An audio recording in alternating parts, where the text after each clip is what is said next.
orquestramento de sistemas de poder absolutamente violentos e inescrupulosos, que fazem tortura e etc e tal, são sistemas que justificam as coisas exatamente e não tem bom coletivo, tem um projeto de chegar no poder e tentar, eu quero executar um projeto. O projeto nem é tão importante assim, mas eu tenho que estar no poder para conseguir executar o projeto. E aí eu me legitimo a fazer o que eu quiser. E aí coloca tudo de cabeça para baixo. Aí veja, quem lutava contra o nazismo na Alemanha, no ponto de vista dos pesquisadores do direito, o nome desse cara é Carl Schmitt? Não. O nome desse cara não é Carl Schmitt. É Kelsen. É Hans Kelsen. Aí você vê o contrário. Os caras fazendo elogio do Carl Schmitt e denunciando o Hans Kelsen por ter causado o nazismo. Aí você fica, caralho, gente. Hans Kelsen foi literalmente o cara que lutou contra o nazismo. Não, mas a culpa é do positivismo jurídico. Quer dizer, a teoria que o cara escreveu, ele escreveu uma teoria e diz assim, olha, minha teoria é neutra, no sentido de qualquer um pode usá-la, pessoas ruins ou pessoas boas. Mas quando vem a disputa política, ele fala, quando for estruturar o poder, não dá para o último guardião da Constituição ser o poder executivo, senão vai dar em abuso de poder. Ele era o único que estava lá no direito, na filosofia do direito, levantando em língua alemã, falando assim, olha, gente, não dá para aceitar isso vai dar uma merda do caralho. Quando ninguém achava que ia dar merda, ele achava que Hitler era só mais um doidinho. Era só mais um doidinho. Ele tava lá com a bandeira assim, gente, vocês são malucos, isso vai dar uma merda do caralho. Era o único que tava falando. Aí não, aí vocês querem ler Carl Schmitt, dizer Carl Schmitt é legal pra caralho, e Carl Schmitt era literalmente o defensor do dia que a Constituição é uma Constituição política, portanto tem que dar todo o poder possível para um grande general, um Führer, que vai orquestrar a política, porque é assim que se faz política mesmo. É assim que se faz política. Você concentra o poder, você persegue os inimigos, luta a favor dos amigos, persegue os inimigos, castra os inimigos, caça a voz dos inimigos. Isso é Carl Schmitt. E a gente está falando, dentro dos grupos de comunistas, Carl Schmitt é legal, gente. Leia Carl Schmitt pra caralho. E o positivismo é que causa o nazismo. Puta que pariu. E aí você vai vir para mim e vai dizer assim, ó, ninguém nunca disse isso. Aí eu vou dizer assim para você. É isso que eu vou dizer para você. Ninguém nunca disse isso, né? Eu tô inventando aqui. Né? Isso Daniels, isso não diz no Teoria Pura do Direito. Isso diz no texto sobre a Constituição, cara. Sobre a Constituição, que é...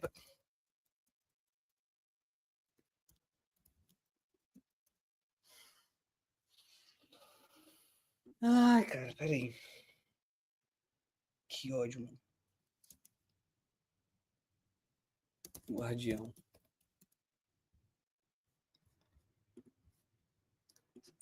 Você vai ler... Ai, cara, eu coloquei no lugar errado.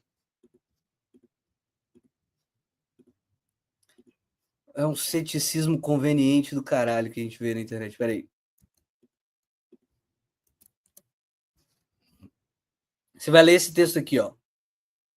Publicado em 2023. De Kelsen a Schmitt. O que é ser o guardião da Constituição? Tá certo? Você vai ler esse texto aqui. Tá bom? Tá bom para você? Então você vai achar aqui, ó, no Jurisdição Constitucional, tá bom, querido? Jurisdição Constitucional. E aí a oposição a isso é o guardião da Constituição, que é esse texto aqui do Carl Schmitt, tá? Que foi traduzido pela Del Rey. Quem fez a tradução, salvo engano meu, foi o Gilmar Mendes, inclusive, tá bom?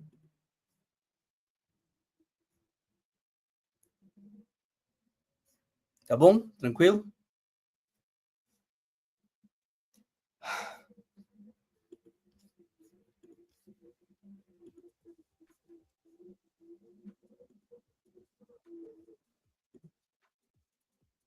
Beleza? Tranquilo? Então você vai pegar o guardião da Constituição do Carl Schmitt, o jurisdição constitucional. Aí agora eu digo para você, aqui, ó, tem outro do Senado Federal, ó, no Senado Federal. Você pode ver esse aqui do Senado Federal, para você ler com calma. Controle de constitucionalidade, o guardião da Constituição no embate entre Hans Kelsen e Carl Schmitt, tá? Você pode pegar esse aqui também, tá? De 2004. Tá bom? E aí pula da internet, aí veja, tem o, ó, quer ver, ó, Kelsen não lutou contra o nazismo.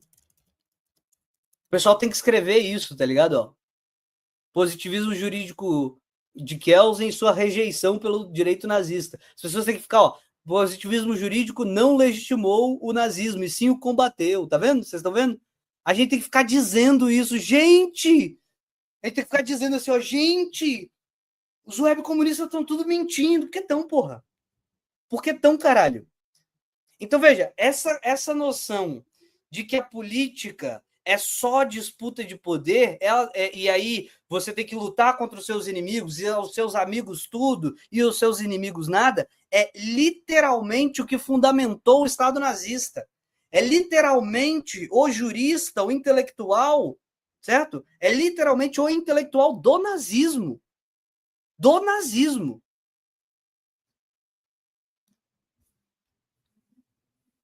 Porque os professores do direito são pós-modernos, é isso que eu estou dizendo, puta que pariu. Aí veja, por que os professores de direito defendem que o Kelsen legitimou os nazistas? Porque eles são mentirosos pós-modernos, aí é isso. Aí veja, aí eu tenho que escutar a porra do Matheus me tirando do sério e falando assim, de onde é que você tira isso? Veja bem, ninguém diz isso, diz não, quantas vezes na universidade eu não mentiram para mim, dizendo que Kelsen criou o positivismo jurídico, que fundamentou o nazismo, que o positivismo jurídico fundamentou o nazismo. Quantas vezes eu não ouvi de professor meia bomba que não estuda merda nenhuma repetindo isso?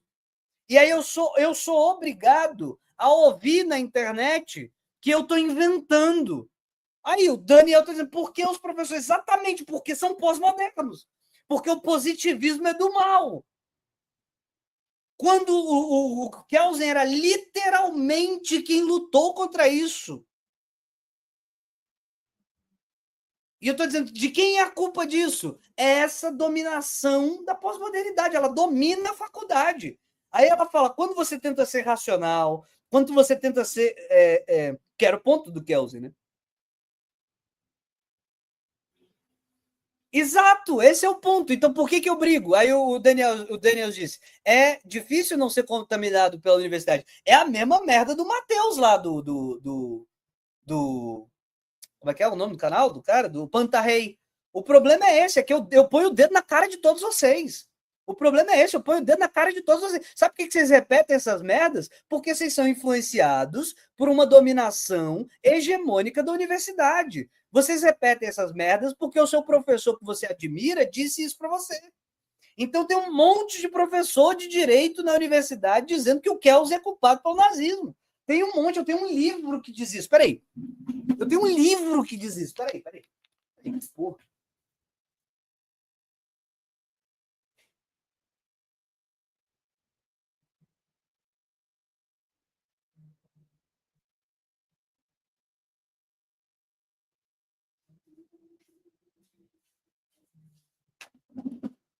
Aí eu estou inventando. Eu estou inventando. Eu estou inventando. Ninguém nunca diz isso.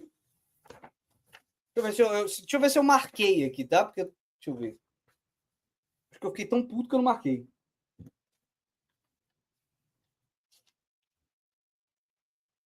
Aqui, ó. Aí quem que refere? Quem que refere? O julgamento de nazismo e a banalidade do mal. Quem é que é o autor que está por trás do conceito da banalidade do mal? Quem é? Quem é? Diz quem é para mim. Quem é que está por trás do conceito da banalidade do mal? Aí não pode criticar a Hannah Arendt. Não pode criticar a Hannah Arendt. Eu não posso criticar a Hannah Arendt, senão o Henri Bugalho vai dizer para mim que eu estou criticando a Hannah Arendt porque ela briga com o comunismo, que eu estou defendendo o comunismo. Não é isso? Não pode criticar a Hannah Arendt.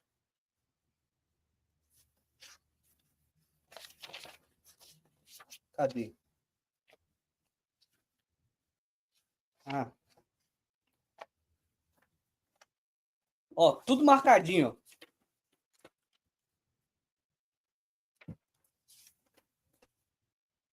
Cadê a culpa do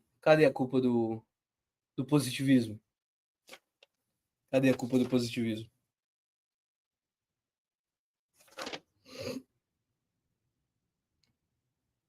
Ó, mecanicismo. Veja, é tudo igual, gente. É tudo igual. É tudo igual. Essa prática mecanicista, tá vendo? Aí quem é o mecanicista? É o Engels, né? O Engels é mecanicista, não é isso? Mecanicista. Olha só. Gente. Deixa eu ver se eu pego. Ó, confiscos de bens, esterilização, tortura, experimentos médicos com seres humanos, pena de morte, deportação, banimento. Tudo isso era praticado de forma regular pelos membros do Terceiro Reich, sob o comando de Hitler, como se fosse algo perfeitamente normal. Essa prática mecanicista, tá vendo? Tá refletindo lá a Scott Franco. Essa prática mecanicista de atos de crueldade, sem qualquer questionamento acerca da sua maldade intrínseca, representa aquilo que a filósofa Hannah Arendt chamou de banalidade do mal. Havia, no caso, todo um aparato estatal funcionando de forma burocratizada, estruturado para cometer as maiores atrocidades em nome do Estado. E o pior é que, de certa forma, tudo isso estava protegido pelo regime legal vigente na Alemanha naquele período negro da história.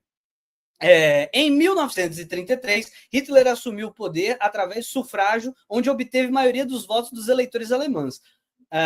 Naquele mesmo ano, foi aprovado o chamado Ato de Habilitação, conferido ao gabinete de Hitler o poder de editar normas capazes de alterar até mesmo a Constituição.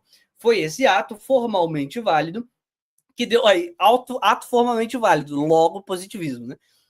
Foi exatamente isso que aconteceu na Alemanha, foi culpa do positivismo. Foi esse ato formalmente válido que deu suporte jurídico para as banalizações, ou seja, tudo aconteceu na Alemanha, certo? Tudo aconteceu na Alemanha, certo? Tudo aconteceu na Alemanha por causa do positivismo, certo? Foi esse ato formalmente válido, o problema é a formalidade do ato,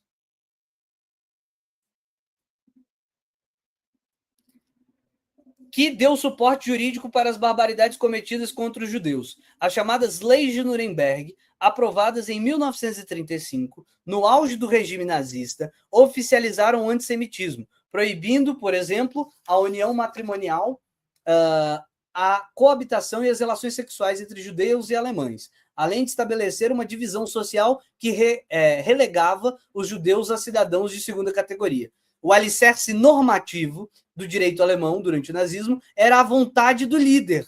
Vontade do líder, princípio do Führer. Aí você me diz, isso aqui é culpa de Kelsen? Quer dizer, onde é que se baseia isso aqui? Em Kelsen ou Carl Schmitt? Vontade do líder é baseada em quê? Me diz aí vocês, que conhecem de filosofia alemã. É Kelsen ou é Carl Schmitt? Vontade do líder. O que Hitler ordenava era a lei e, portanto, deveria ser obedecido. Logo, todos estavam abaixo de Hitler, nada mais estavam fazendo do que cumprir ordens. Deveriam, então, ser responsabilizados por seus atos, já que estavam apenas obedecendo ao seu comandante máximo? A pergunta é, de fato, embaraçosa. E, para respondê-la, os países vencedores da Segunda Guerra Mundial criaram, na cidade de Nuremberg, um tribunal especificamente para julgar os crimes contra a humanidade praticados pelos nazistas. A escolha de Nuremberg para sediar os julgamentos não foi por acaso, já que foi na referida cidade que foram aprovadas as leis nazistas. Então, veja só. Deixa eu ver se eu consigo...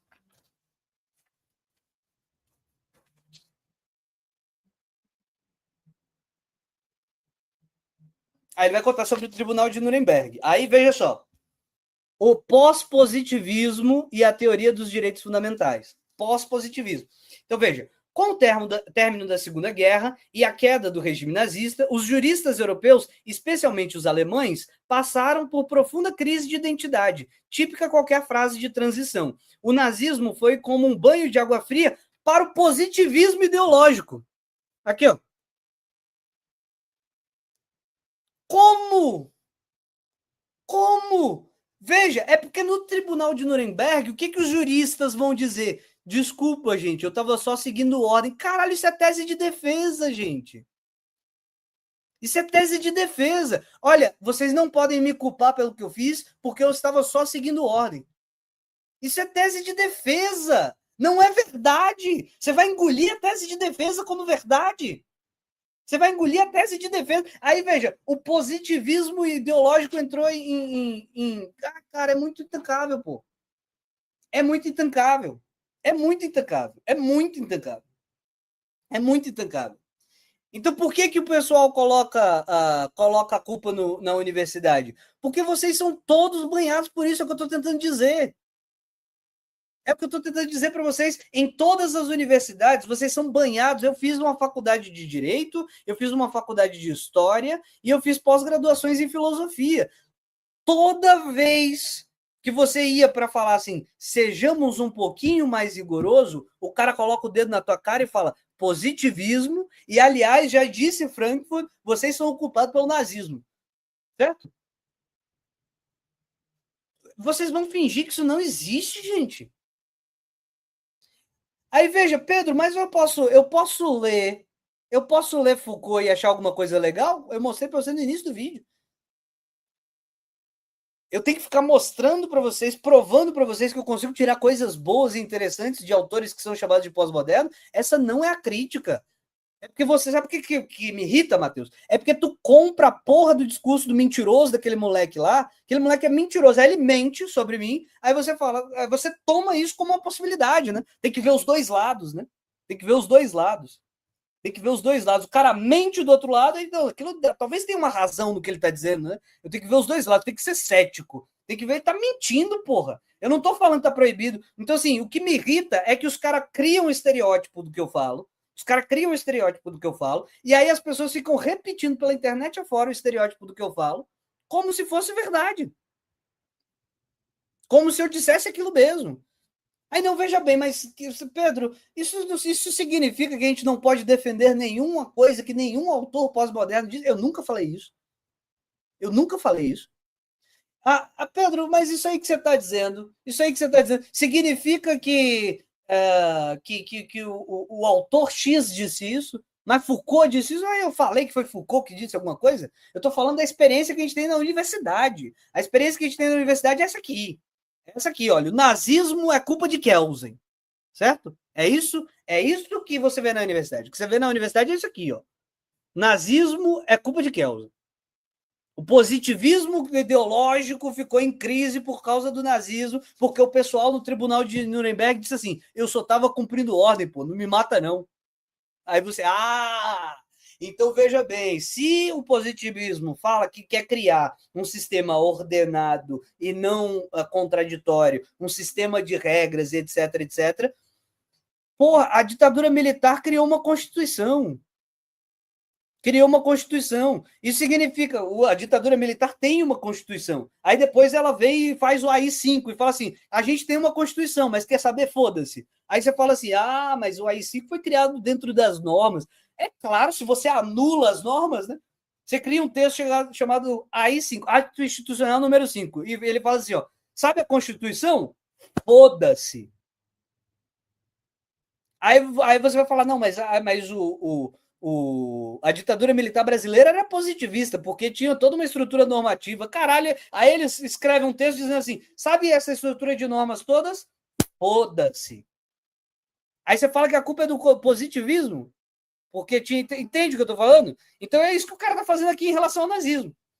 Não, mas no nazismo eles escreviam leis, viu? Culpa do positivismo. Caralho, puta que pariu. Aqui, o que você pode dizer é o seguinte: olha, escrever leis não é suficiente, porque o cara pode dar cara de legitimidade para um sistema autoritário, né? Ele pode dar cara de autoridade para um sistema autoritário. Ele pode falar: não, olha só, veja bem, a gente tem separação de poderes. Aí cria aqui do Brasil, né? O MDB de um lado e o Arena do outro. Quem é a situação? O Arena. Quem manda no país? Os ditadores militares. E se você for contra, você aparece com a boca cheia de formiga. Então, ter parlamento é suficiente? Não, porque você pode fazer uma mentira, você inventa um negócio ali que não funciona, que claramente quem manda no país é você, e você fala assim: não, tem divisão de poderes, tem várias pluralidades ali, várias ideias diferentes. Aí governador biônico em todos, né? Que governador biônico colocado direto pela ditadura militar nas regiões. Não, aqui a gente tem muita pluralidade de ideias, muita pluralidade de ideias. Aí você culpa, não, a culpa da ditadura militar é existir uma diferença entre poder federal e poder e poder descentralizado, porque afinal tinha governadores lá que seguiam o regime. O argumento seria o mesmo, entendeu? Você culpar o positivismo porque os nazistas escreviam leis, porque eles faziam atos normativos, caralho, é porque eles queriam dar verniz, né? Eles queriam dar verniz de legalidade, o que eles estavam fazendo. Eles queriam dar verniz de legalidade. Daí você culpar Kelsey, daí você culpar o positivismo ideológico, a puta que pariu, né? Agora é isso aqui que você escuta na universidade. Então veja, o que eu tô criticando? Eu tô criticando isso aqui, pô. Eu tô criticando isso aqui, ó. É isso aqui que existe. É isso aqui que eu vi quando eu fiz a minha primeira faculdade. Aí eu falei, caralho, os caras do direito são completamente malucos. Aí eu fui pra história. Aí na história é assim. Sabe por quê? Na história é assim. Sabe por que a gente tem histórias escritas de cima para baixo? Né? Foi daí que o menino tirou, né? Sabe de onde é que você tem história? Sabe por que a gente tem história escrita de cima para baixo? De reis que são poderosos e que são do bem. Brasil Paralelo. Brasil Paralelo não faz isso? Os reis poderosos do bem que desenvolveram. Sabe de quem é a culpa disso, gente? Chuta de quem é a culpa. Ou seja, se o nazismo é culpa do positivismo, de quem é culpa do Brasil Paralelo escrever histórias de cima para baixo, de grandes reis, etc. Chuta para mim, diz para mim. Como é que eles ensinam lá na Universidade de História? Me diz quem é o culpado. Você tem uma chance só de me dizer quem é o culpado. É isso, Igor. É isso, é exatamente isso. De quem é a culpa? Do positivismo. Não é isso que o Humberto falou, do Tiago? Do positivismo, é sempre o positivismo. Não foi isso que o Humberto falou do Tiago? O Tiago Braga, não foi isso que o Humberto falou do positivismo? Não foi ou não foi? Tiago Braga, ele não é um bom historiador. No máximo, ele é um positivista. E você fica... Qual é o problema do Brasil Paralelo? O problema do Brasil Paralelo não é que eles falsificam a realidade intencionalmente. Não, o problema do Brasil Paralelo é Leopold von Ranke. É pra caralho. É pra caralho. É Leopold von Ranke, tá? O culpado do Brasil Paralelo é Johann Gustav Droysen, certo? Com certeza, tá? Podem ter certeza que essa é a leitura adequada. Não é porque o Humberto está só repetindo as merdas que ele aprendeu. Não é só porque ele está repetindo as merdas que ele aprendeu na faculdade, porque toda vez que acontece alguma merda de extrema-direita, a culpa é do positivismo. Não é não, não é por causa disso não. Não é porque em toda universidade de história que você entra, você aprende nas 3 primeiras aulas que positivismo era um negócio imbecil, autoritário e que foi superado pela escola dos análises. Não é não, viu? Não é não. Não é não. Não é como se você aprendesse isso desde a primeira, o dia que você pisou na sala de aula, você nunca, nunca, nunca, nunca vai ler nenhum livro de Droysen. Não vai ler nenhum livro do Ranke. Nenhum, nenhum. Mas você vai aprender lá na faculdade que todos os problemas da historiografia do planeta, certo? Todas as historiografias do planeta é culpa desses caras. E que agora a gente está numa nova fase que é muito plural, história vinda de baixo, história cultural, história social, história de cabeça para baixo, etc. E tal. E o Otávio está aqui que não me deixa mentir, porque ele é formado em história e ele está sempre aqui junto comigo na mesma situação. Na mesma situação. Aí o Alexander está dizendo assim, ó, pelo menos em UFBP, né? Pelo menos na Paraíba, na cadeira de introdução, o professor usou a escola metódica para mostrar que o povo do Zanali estava exagerando. Exato. Então veja só, qual é a minha luta? A minha luta é contra o molequezinho, que só se preocupa com view. Vocês entendem o que eu estou dizendo? É contra o molequezinho que me difama, que fala que eu estou mentindo, que fala que eu não entendi nada, que eu não leio os autores, etc. É contra esse molequezinho? Não, a minha luta é que isso está espalhado por toda a universidade. Então, se tem um cara na UFBPB que está dizendo no curso de introdução que a escola metódica foi vilipendiada por exageros dos análises, então esse é meu amigo. Manda para cá o nome do cara, fala o nome próprio dele. Vamos ver se a gente não faz uma entrevista com ele. Vamos ver se a gente não faz uma entrevista com ele. Porque sabe qual é o problema? Esse pessoal do webcomunismo, certo?